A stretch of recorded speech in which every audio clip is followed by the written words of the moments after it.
Explosão em Brasília. O deputado Marcel Van Hatten soltou o verbo e fez duras críticas ao ministro Alexandre de Moraes, expondo publicamente sua indignação com decisões recentes do STF em um dos discursos mais inflamados dos últimos tempos. Van Hatten denuncia o que considera um avanço autoritário e questiona: onde está a justiça no Brasil? E não para por aí. Enquanto o governo brasileiro quer a extradição do jornalista Oswaldo Eustáquio, investigado por supostos crimes de opinião, o presidente Lula concede asilo a um traficante espanhol condenado na Europa. A repercussão internacional é negativa, gerando vergonha e tensão diplomática com a Espanha. Esse vídeo revela os bastidores da crise institucional que abala o país e coloca em xeque os valores democráticos, uma reflexão urgente sobre liberdade de expressão, seletividade da justiça e os rumos do Brasil. Prepare-se para fortes revelações e uma análise sem filtros.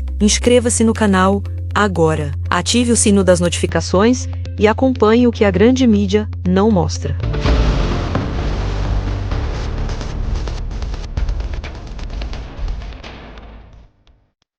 É importante lembrarmos que o país em tela, El Salvador, está chamando a atenção, como disse o deputado Luiz Lima aqui, do mundo todo, pela forma contundente como seu presidente Bukele está encarando a criminalidade. Diferentemente do Brasil, que está beneficiando o crime. Não à toa, o maior deles, ou melhor, o maior dos criminosos, chefe de quadrilha, está na presidência da República. Agora, na manhã de hoje, sai a notícia de que o governo Lula recebe aqui no Brasil a ex-vice-presidente do Peru, condenada por crimes financeiros relacionados à Odebrecht. Não é à toa, porque o chefão da quadrilha toda, transnacional, afinal de contas, o escândalo da Odebrecht não foi apenas brasileiro. Lula e o PT estenderam os tentáculos da sua máquina de corrupção por toda a América Latina, via Odebrecht, Peru, Panamá e tantos outros países.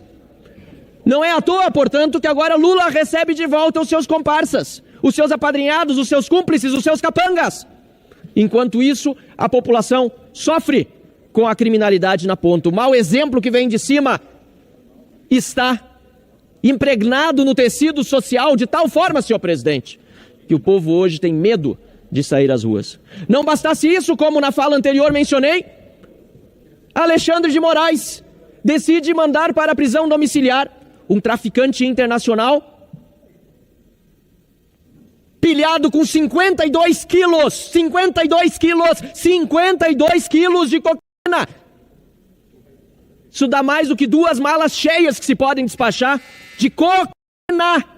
E Alexandre de Moraes, também comparsa de Lula, nesse consórcio do STF com o Palácio do Planalto, beneficia sim a criminalidade por um capricho seu, por não ver a Espanha fazer a injustiça que ele queria ver sendo feita, de extraditar um brasileiro por crime de opinião, por uma perseguição política sua.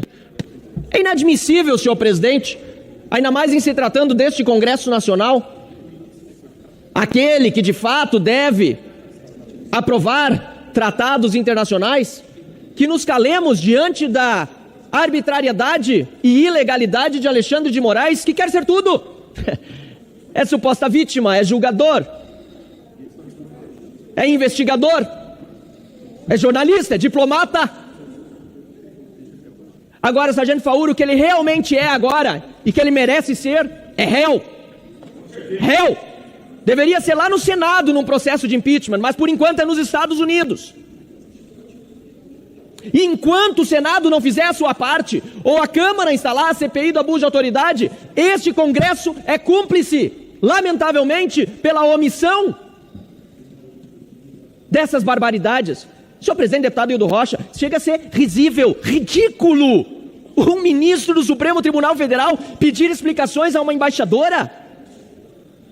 Toda a minha solidariedade à embaixadora da Espanha aqui no Brasil, aqui em Brasília.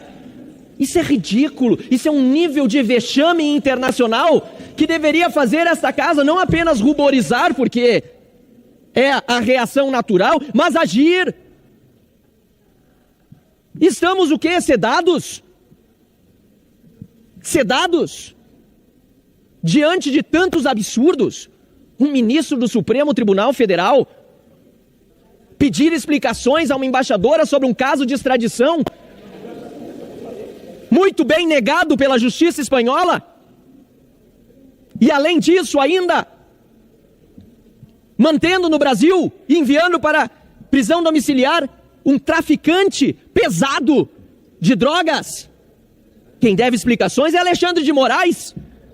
Quando nós aceitamos que se invertessem as coisas, senhor presidente? Esta Câmara que precisa pedir explicações ao Supremo Tribunal Federal, ao ministro Barroso? É o Senado que deve explicações ao povo brasileiro do porquê não agir diante de tantas barbáries, abrindo processos de impeachment de ministros do Supremo Tribunal Federal, a começar o processo de Alexandre de Moraes, que já tem 35 senadores dos 81 declarando a sua favorabilidade.